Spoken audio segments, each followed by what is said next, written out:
as we're getting ready for a new year and a new season, many times we find ourselves thinking about New Year's resolutions. And I don't necessarily know if I set resolutions. I'm not even 100% sure I know what that means. But I do know that it's a time that I reflect on what do I want to accomplish in this upcoming year. Reflect on maybe what things I did accomplish in 2019 and what things do I want to do this upcoming time period.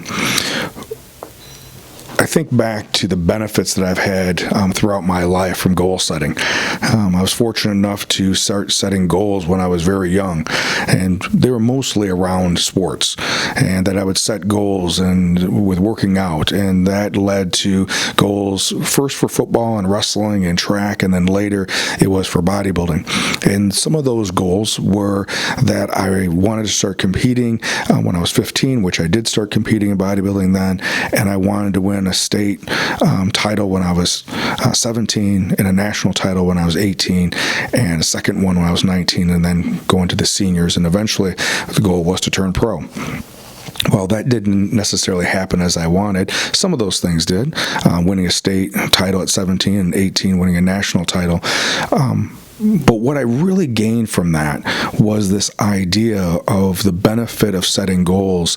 And first it was for sports, and later it became for my career and as a counselor, and setting goals also personally for when we wanted to buy a house or when we were going to do the next thing regarding business. Some of the things that I learned during this time period, I'm going to reflect in my notes here, was this idea of knowing what your strengths and weaknesses are. In bodybuilding, if you only emphasized your strengths, you would end up not scoring as well because your weaknesses would be glaring. That the importance of having long-term but also short-term goals, because if the long-term goals were too far out there and I didn't have these incremental short-term goals to keep me motivated, keep me going, that sometimes the long-term goal wouldn't actually happen. The idea of discipline and perseverance, that there's going to be many times, there's going to be many distractions and many times that I'm not going to feel like going, but this need to discipline myself and persevere, either setbacks, either because of injuries or because of things not working out the way that I thought they would, how to persevere, how to learn from those things and persevere. And then this idea of showing up, that the only way that I'm going to be able to accomplish those goals is to make sure that I just show up. I remember a friend of mine said to me when I first started bodybuilding is that, Kevin, those days that you don't feel like working out, you still show up because you're not going to get big, you're not going to get stronger by not coming to gym. Even if you don't feel like being there, you're better off going to the gym and just getting started and doing something. It's better than not being there at all. And I know for me, especially being a young teenager, that was critical with that discipline to just make sure I showed up. But I have 3 secrets that I want to tell you that I learned along this part of my journey. And the first secret is choosing your goals. Number 1, do you believe that you can accomplish the goal? I think this is critically important. I do believe that we need to set big, audacious goals, absolutely. And being able to have something that's way out of our reach. But it also has to, inside, we have to believe that we can actually accomplish this goal. And then do you believe that if you accomplish this goal, how will you benefit from it? That we ourselves have to know that we're going to get something from accomplishing this goal. It can't be for someone else. It has to be for you. I'm going to try to show you this illustration. A long time ago, I spent some time going to this place. Oops.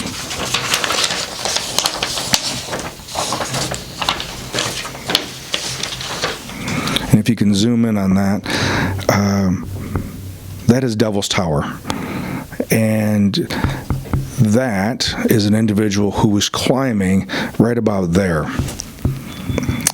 Now, I can't say that is necessarily a particular goal that I have is to climb Devil's Tower. But But having watched individuals climb Devil's Tower, and hearing their stories afterwards, how thrilling it was that they were able to do something that only a select few would even attempt to do. That was why they put themselves, trained for it, and put themselves at that kind of risk, was for that type of thrill. The second secret is the strawberry story. The strawberry story comes from a time period in 1987. That summer, I was training for the Teenage Mr. USA. It was July, and I had already been training for about 6 weeks, and I had about 4 weeks left of training. I was working construction during the day, training at night, and as you can imagine, it was warm, it was hot out, and I was tired, and this part of the diet had gotten to a point where it felt like I was hungry all the time. It also happened to be the time period where strawberries were in full season, and my mom actually had a strawberry patch in our yard, and she had this cauldron of strawberries. And if you know anything about strawberries, strawberries are very low in calories. A cup of strawberries is something like 15 calories or something like that. Well, this particular night, I remember distinctly that I went to bed, and when I was hungry, and one of the things that we used to do when we were hungry was to drink a bunch of water before we went to bed to deal with the hunger pains. The problem with that is then you wake up in the middle of the night to have to go to the bathroom. You would think we would learn about this and not do it numerous nights in a row.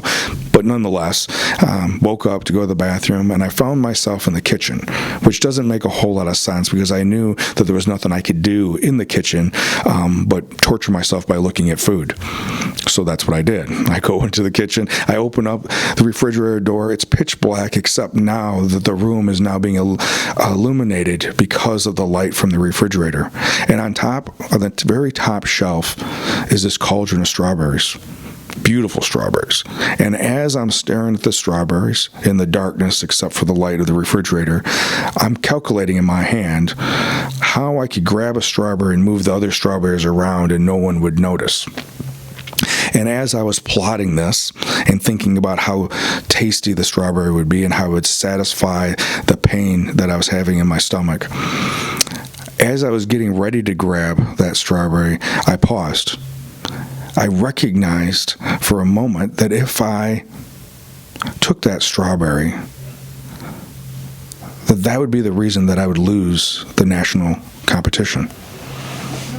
That by taking that one strawberry, even though no one would know, by taking that one strawberry, I gave less than 100%.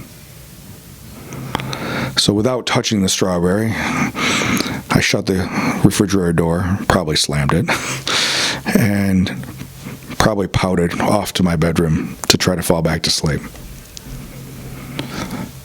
What I knew at that moment was that even though I was still hungry, I knew at that moment that if I lost in August in Baton Rouge at the national show, it wouldn't be because that I gave less than 100%.